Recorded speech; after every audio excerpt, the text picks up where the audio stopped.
From the beginning of the season, we've been talking to you guys about this concept, what is your why? And there's lots of different reasons, trying to get in better shape, trying to lose weight, trying to inspire somebody else, making a pivot in your life. But all of those reasons come down to two simple things. The first is that voluntary suffering creates strength. And the second is that being strong is better than being weak.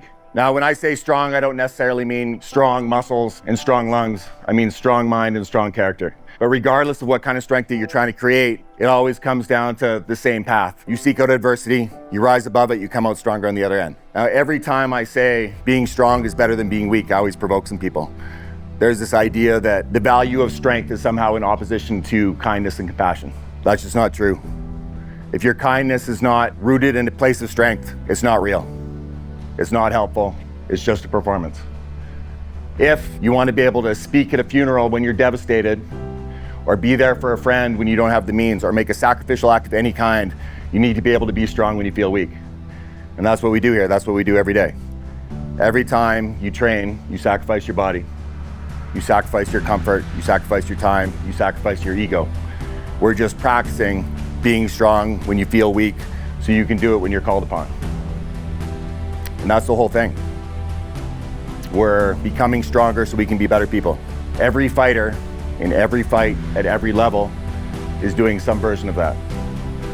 Now, as this fight gets closer, you're gonna feel more fear and anxiety. And that's okay.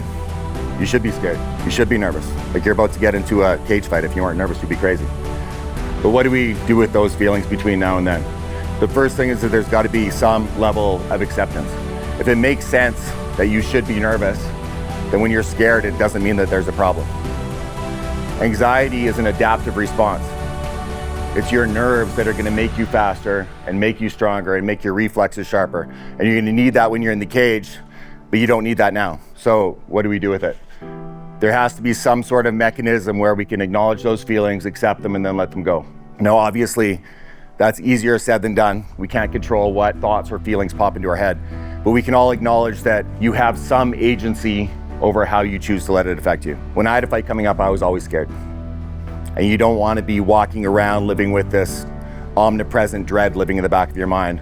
So you break up into smaller chunks. So what I would do is every night before I went to bed, I would visualize the fight from beginning to end. And I'm sitting in the back and I'm being nervous and I'm warming up and I'm getting excited and then I'm making the walk and I'm touching gloves. And I go through every possible thing leading up to the fight and then I go through every single permutation of how the fight could possibly go, but with one caveat that it always ends positively.